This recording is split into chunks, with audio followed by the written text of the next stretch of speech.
Hello, everybody. It's my great pleasure today to introduce to you Lightnin Willie. Hello. Hey, Helmet, how are you? Yeah. You're doing good, man. So you're in California, you're in LA. So 11 o'clock there, it's 8 o'clock here in Europe. So it's so crazy to be able to do this, I think. It's totally amazing to be able to just do this. It's great. It's great. The technology. I don't understand all of it, but, my friend Billy does. Billy. Yeah, double thumbs up for Billy. Plus, he's a great guitar player. I mean, he's a guitar player in my band, so that. Oh, is he the guitar player in your band? No, he's awesome. Yeah. I didn't know. Yeah. He's awesome. Yeah. He's great. Yes. Yeah, one gun liked Billy. He thought it was good. He liked his slide playing on Shake Your Snake. Okay. So well, talking about Shake Your Snake, that's the first song that we're going to be releasing from you, which I have to look it up. When are we going to release it? Was it I have to look it up. I'm so sorry. October, Fum Swansik, the 25th. Fum Swansik, that's what I thought. Yeah, 25th, but I wasn't sure. So thank you. And that's the first song we are releasing from Lightnin Willie at Wolf Entertainment. So it's you're a new artist to us, and Carrie Gogan, who helps us with our very first Grammy submission for Robert Meinert. And I met her through that. She introduced me to you, and we kind of liked each other's vibe, I think. And here we are. And you did the Wave of Love Festival, which we're working now to do the replays, which was a great gig. So here we are. Tell us a little bit about Shake Your Snake. What's the song about? It's just a love song. It's a ballad. It's a subtle love song. Yeah. It just, it's kind of like got that John Lee Hooker boogie. And some people say, oh, that sounds like LaGrange. And I said, no, it's not like LaGrange. It's different. But, it's just a boogie song. And the lyrics are just about, I'm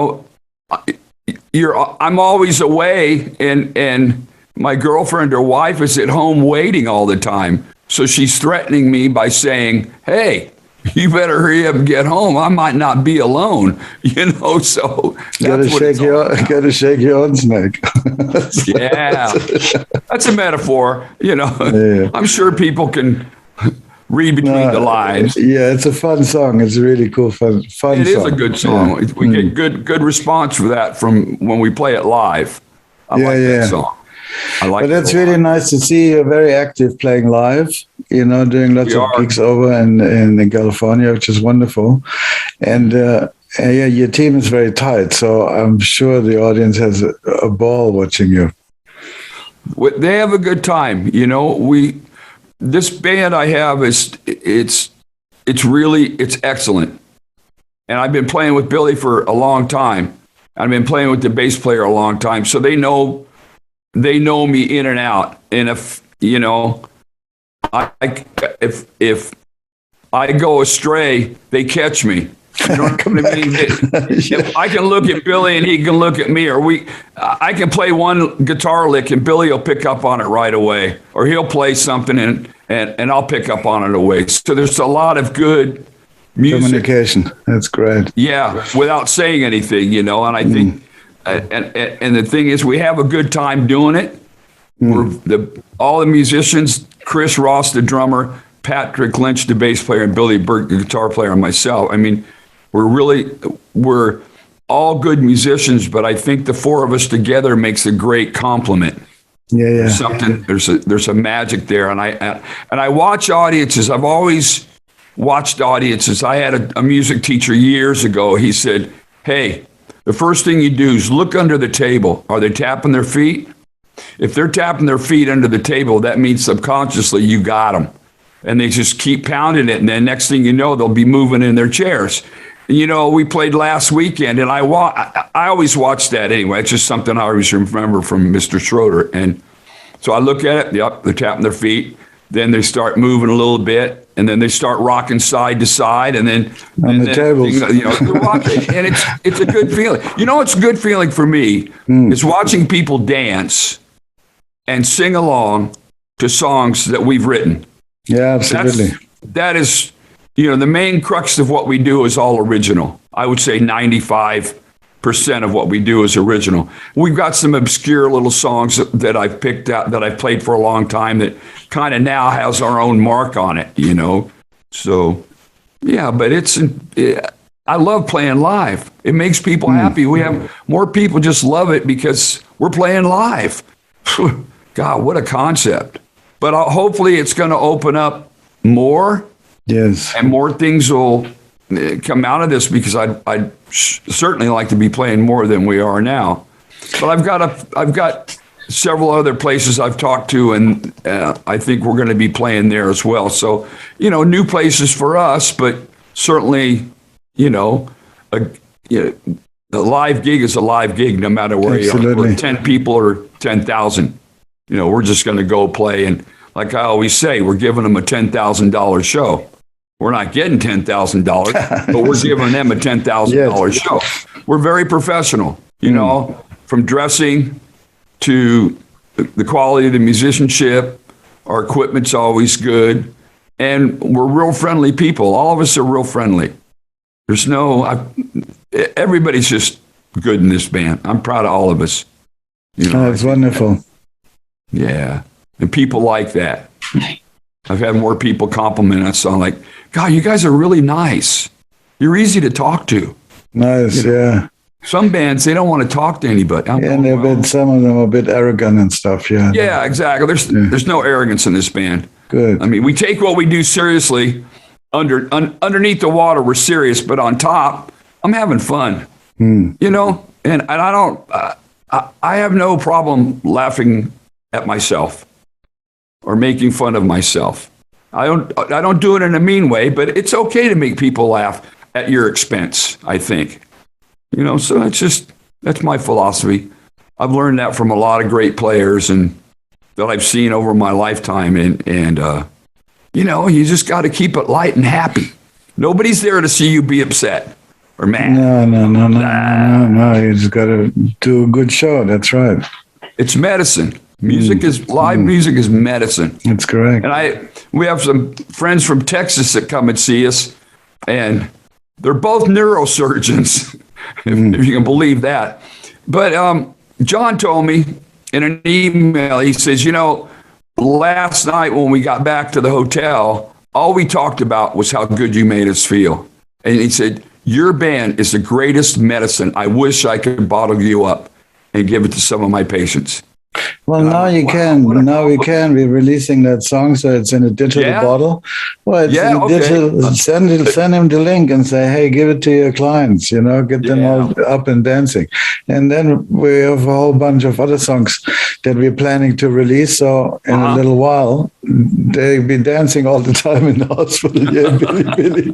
That's all right with me. That's all right with me, Now, I forgot his name because you're the agent in Berlin. I forgot his name. Klaus.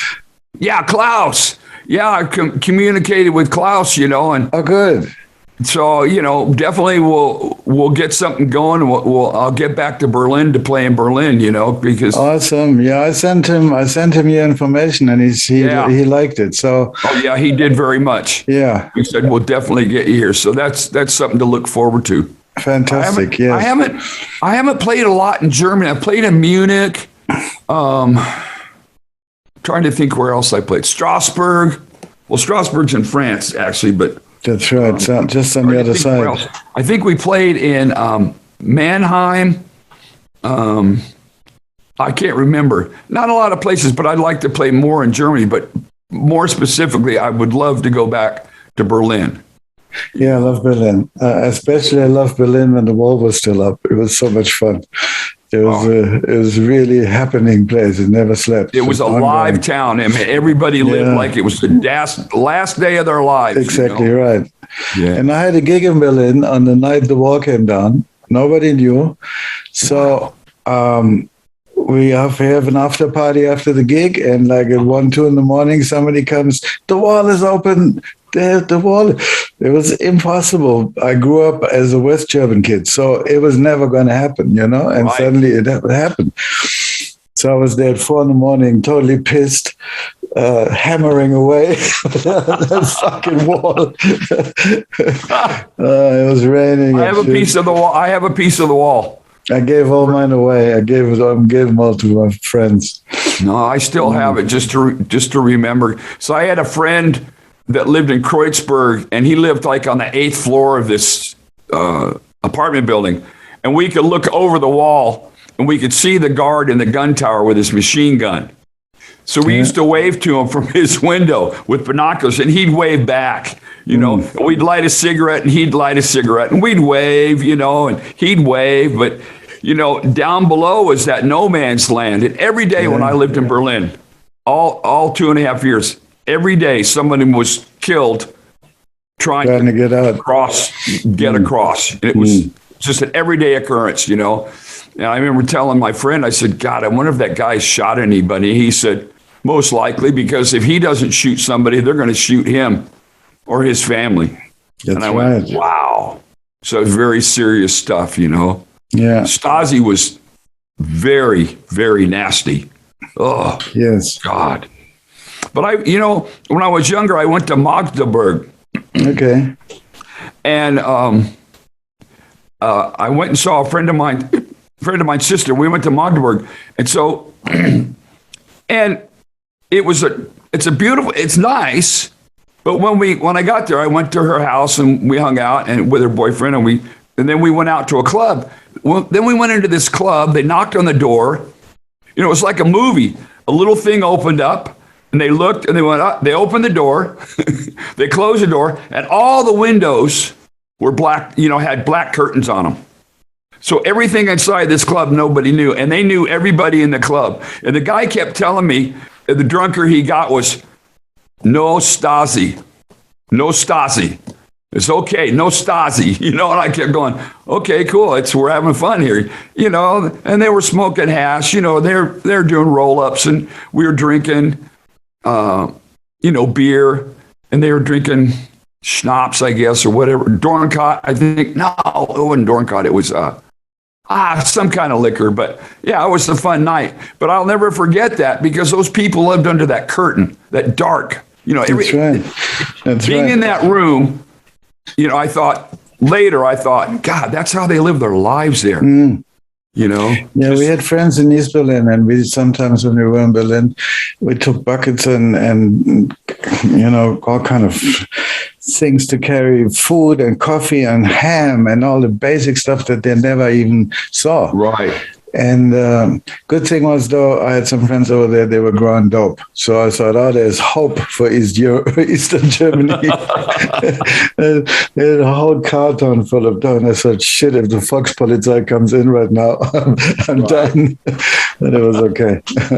Yeah, I went to East Berlin once, and it struck me when it was kind of funny. You know how West Berlin is. It's all, the Kudamm. It's all bright lights and color. Yeah. When I went to East Berlin, I got like 2 blocks in, and everything was black and white.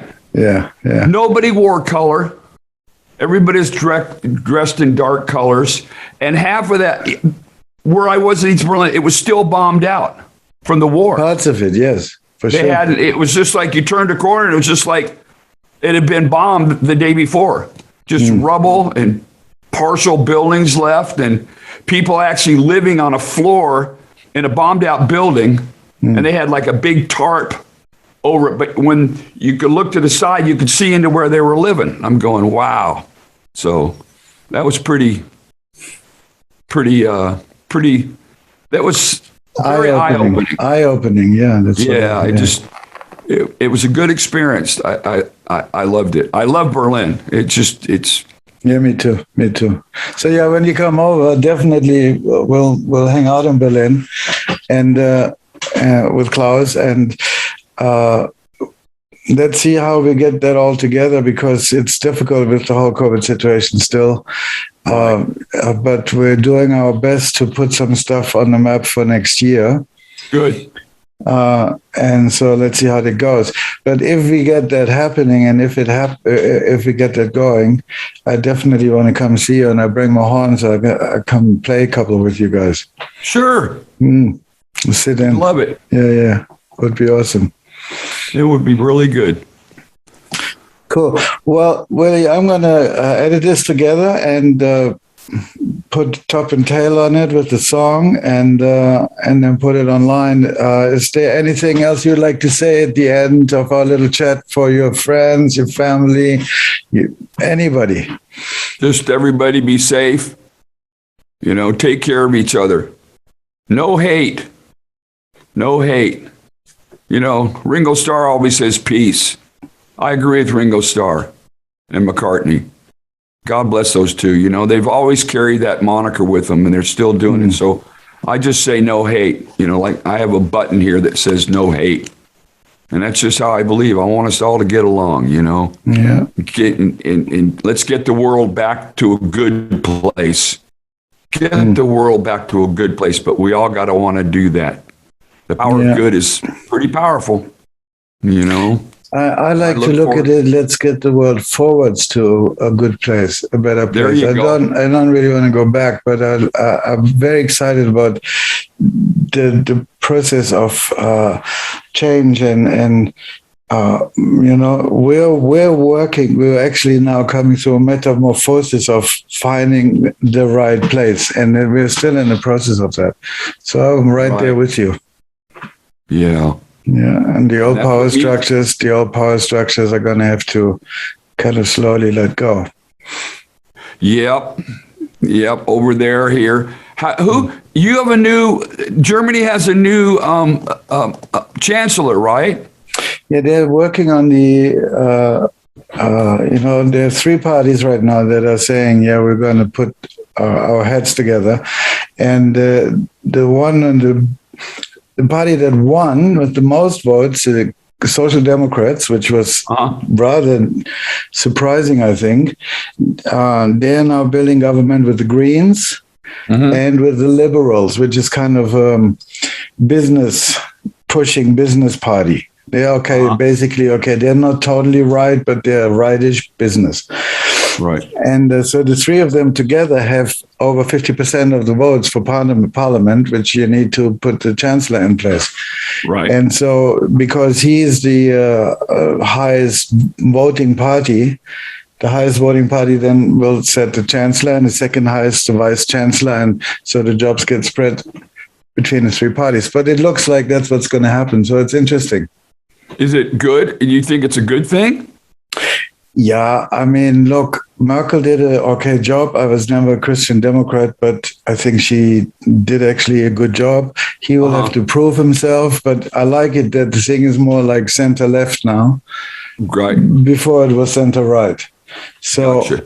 I think that's where we're sitting with Germany. But look, there's NATO is still going on. We're still spending $2 trillion a year on stupid weapons instead of spending it on us, on the people.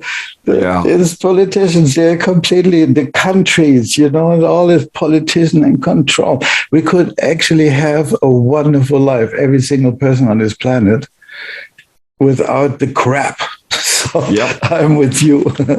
Oh yeah, our government is the same way. And they're spending the most, and it doesn't matter if it's Democrats or Republicans, I think, because they're all spending the same amount of weapons. Yep. Sorry. We're burning up the world. We need to focus on that as well, I mean, absolutely. And we have to pay attention to this. And I think the people in power aren't paying attention because they don't care, because they're not going to be here. But, the main concern, I mean, I look at little kids now, when I'm out and about, I'll see like 3-4-year-old kids or even babies. And I think to myself, what kind of world are they going to have? Because I won't be here when those babies grow up. When they're like 30 years old, well, I might be here, but I'll be pretty old and decrepit. But, what's the world going to be like? And that's a pretty scary thought, the way things are going. We're just, we just got to. My mother used to say she wished that God would unzip the sky and stick his hand through and just say, "That's enough." And then take his hand back through the sky and zip it back up, just to let people know that there's something a lot larger than they are, you know. And I think the climate is a lot larger than this whole planet, all the people on the planet, because without it, we're all going to die. You know? That's right. So, well, on that note, okay, happy as it was. But no, it's a pleasure talking to you, Willie. Please give my regards to Billy and the rest of your band. All right, I will. And I will edit this together, and then I'll put it online and send you the link. All right, I appreciate it, Helmut. You be Me good, too. my friend. Good talking to you. You too, my man. And we will talk soon. Yes, because we go soon have the release, so we'll talk about that as well. All right, sounds good. Ciao, man. All right, tschüss. Shake my snake. Oh, shake my snake.